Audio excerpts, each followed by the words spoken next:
Loan against property क्या होता है, अगर आप ये जानना चाहते हैं तो इस वीडियो को अंत तक जरूर देखिएगा, क्योंकि मैं इसमें बेसिक से बेसिक डिटेल आपको शेयर करूंगा कि प्रॉपर्टी अगेंस्ट लोन एक्चुअल में होता क्या है, किस प्रॉपर्टी के पेपर के ऊपर मिल सकता है, रेट ऑफ इंटरेस्ट क्या है, कितने समय के लिए आपको रीपेमेंट करनी होती है। दोस्तों सिंपल भाषा में अगर बात की जाए तो मैं ये भी बता सकता हूँ कि प्रॉपर्टी के जो ओरिजिनल पेपर हैं उसको बैंक में आप रखेंगे, उसके एवज में आपको लोन मिल जाएगा।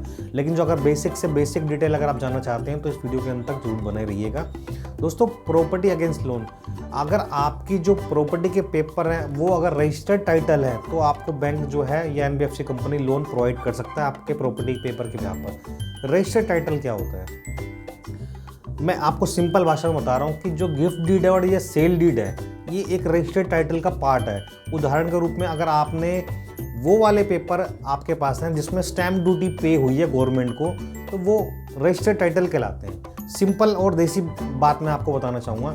और अगर ऐसा नहीं है तो लोन होने के चांसेस कम रहते हैं लोन अगेंस्ट प्रॉपर्टी में। दूसरी बात, जो आपकी प्रॉपर्टी का आउटर है या स्ट्रक्चर है उसको भी बैंक पहले चेक करता है कि इसके अंदर जो स्ट्रक्चर के अंदर कोई एक्स्ट्रा कवरेज तो नहीं है, कोई आपने किसी प्रॉपर्टी के ऊपर कब्जा तो नहीं कर रखा। तो ये सारी बेसिक चीज़ें पहले चेक की जाती है, मेजरमेंट किया जाता है।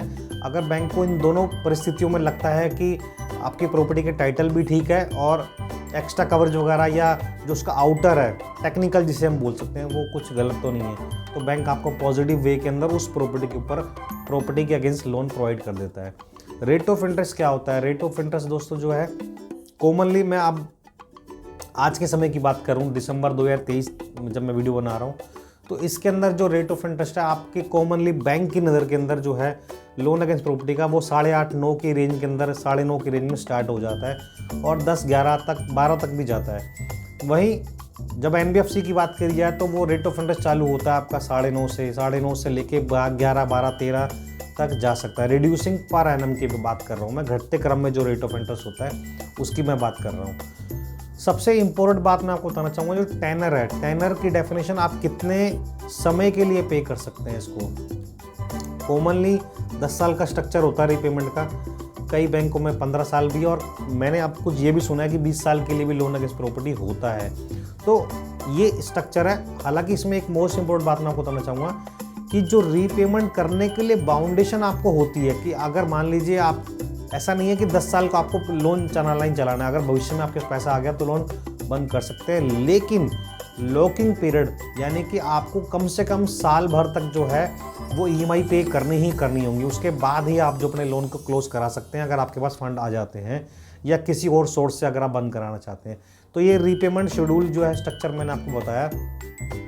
और इसमें एक बात में और, जैसे मैंने आपको बताया कि लोन अगेंस्ट प्रॉपर्टी के अप्रूवल के चांसेस अधिक कैसे होंगे, अगर आपके पास इनकम स्ट्रक्चर अच्छा है। मैं इनकम स्ट्रक्चर की बात आपको ये बताना चाहूँगा कि अगर आपका इनकम स्ट्रक्चर अच्छा है, आप जो रीपेमेंट करने की जो क्षमता है अगर वो बैंक की नज़र में ठीक है, तो आपके लोन के चांसेस अप्रूवल होंगे।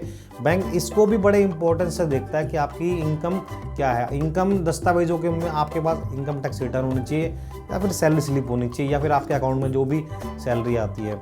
अगर आपके पास रीपेमेंट स्ट्रक्चर अच्छा है तो आपको बैंक जो है लोन देने में जो है सुरक्षित महसूस करेगा और अप्रूवल के चांसेस होंगे। फिर भी अगर आप इससे रिलेटेड कुछ भी पूछना चाहते हैं तो आप मुझे नीचे कमेंट्स कर सकते हैं। इसके बारे में मैं आपको जल्दी से जल्दी जवाब देने की कोशिश करूँगा। धन्यवाद दोस्तों।